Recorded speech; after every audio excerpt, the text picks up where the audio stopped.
আসসালামু আলাইকুম everyone, welcome back to my channel. আজকে আমি করে দেখাবো কিভাবে বাসায় চিকেন কাচ্চি রান্না করা যায়। চলুন রেসিপিটি দেখে নিই। এখানে আমি 1 কেজি পরিমাণ চিকেন নিয়ে নিয়েছি। এবার চিকেনগুলো টুকরো টুকরো করে ধুয়ে পানি ঝরিয়ে নিয়েছি। আপনারা আপনাদের পছন্দ অনুযায়ী টুকরো করে নেবেন। এখন দিয়ে দিচ্ছি 1 টেবিল চামচ রসুন বাটা, 1 চামচ আদা বাটা, দিয়ে দিচ্ছি 1 টেবিল চামচ পেঁয়াজ বাটা, 1 চামচ লাল মরিচের গুঁড়ো। আপনারা আপনাদের পছন্দ মতো ঝাল দিবেন। দিয়ে দিচ্ছি 1 চামচ লবণ, আপনারা আপনাদের স্বাদ অনুযায়ী লবণ দিবেন।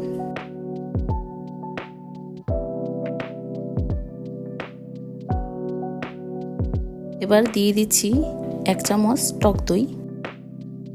আমি কাচ্চির জন্য কিছু গরম মশলা নিয়ে নিচ্ছি ছোট এলাচ, কালো গোলমরিচ, সাদা গোলমরিচ, পোস্তা দানা, শাহি জিরা, মৌরি, সামান্য জায়ফল, তেজপাতা, দারচিনি। এখানে আমি এলাচ, দারচিনি, তেজপাতা পরে ব্যবহার করব। বাকি উপকরণগুলো আমি ব্লেন্ডার জারে পেস্ট করে নিব।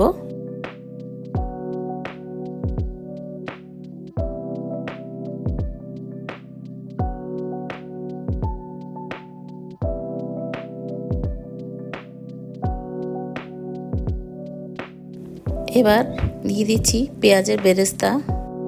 মশলাসহ মাংসগুলো ভালো করে মাখিয়ে নিব এবং 20 মিনিট রেস্টে রেখে দিব। আপনারা এভাবে রেস্টে রাখার চেষ্টা করবেন, এতে ভালো একটি স্মেল আসবে।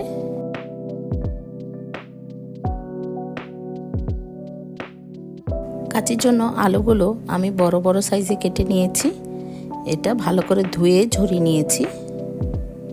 এখন একটি প্যানে আধা কাপ তেল দিয়ে আলুগুলো ভালো করে ভেজে নিব।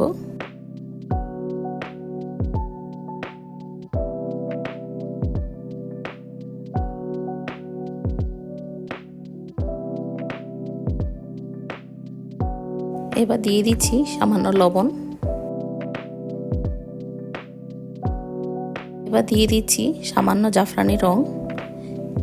এটা আপনারা চাইলে স্কিপ করতে পারেন, এটা সম্পূর্ণ অপশনাল। আমি দেখার সৌন্দর্যটি ব্যবহার করেছি।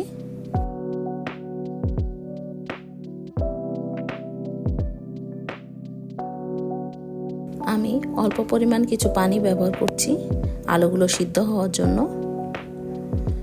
এবার ঢাকনা দিয়ে ঢেকে দেব আলুগুলো সিদ্ধ হওয়া পর্যন্ত। আলুগুলো সিদ্ধ হয়ে গেছে।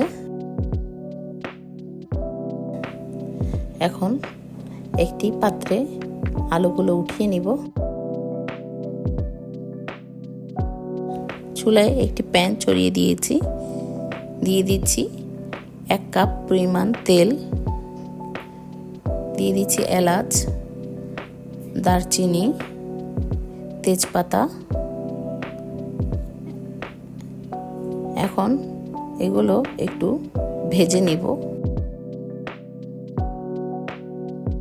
মশলা মাখা মাংসগুলো প্যানে সরাসরি দিয়ে দিচ্ছি।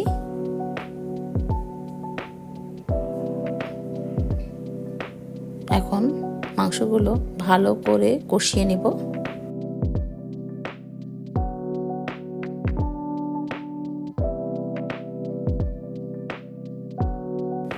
দিয়ে দিচ্ছি 1 কাপ পরিমাণ পানি। আমি এখানে বেশি পানি ব্যবহার করব না, কেননা মাংস থেকে এক্সট্রা পানি বের হবে। নিয়ে নিয়েছি কিছু বাদাম, এগুলো পেস্ট করে নিব।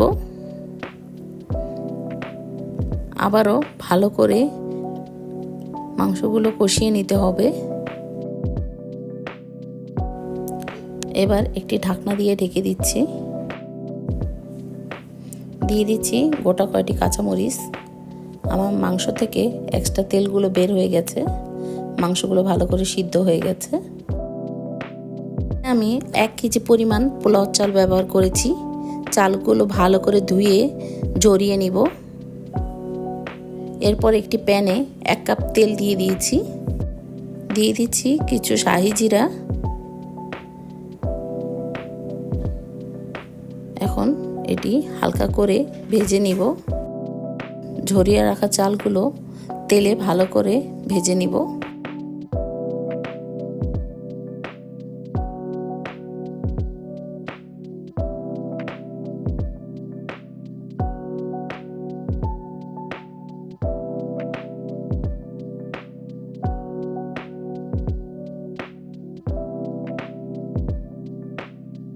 এবার দিয়ে দিচ্ছি 1 টেবিল চামচ লবণ। আপনারা আপনাদের স্বাদ মতো লবণ ব্যবহার করবেন। আবারও ভালো করে ভেজে নিচ্ছি। আমি এখানে 1.5 কেজি পরিমাণ গরম পানি ব্যবহার করেছি।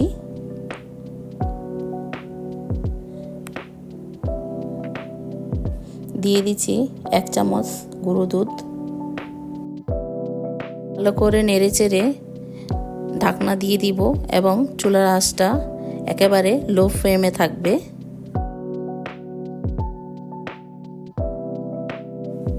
চালগুলো 80% সিদ্ধ হয়ে গেছে। চালগুলো পুরোপুরি গলিয়ে নেব না। এই অবস্থায় অর্ধেক চাল অন্য পাত্রে উঠিয়ে নিব।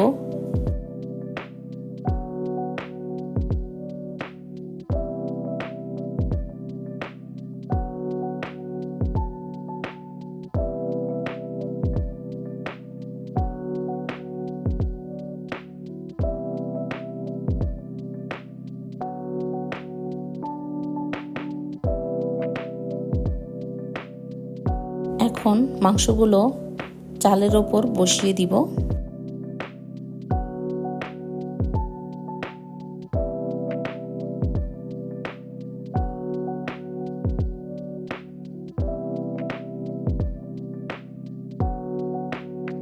অন্য পাত্রে যে চালগুলো রেখেছিলাম সেগুলো মাংসের উপর বিছিয়ে দিব।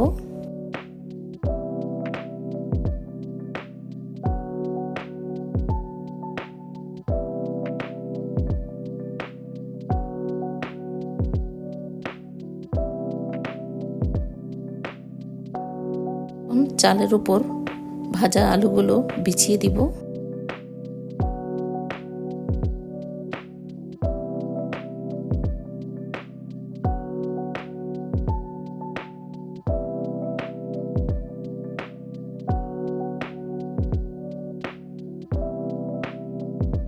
এবার ছিটিয়ে দিচ্ছি কিছু পেঁয়াজের বেরেস্তা।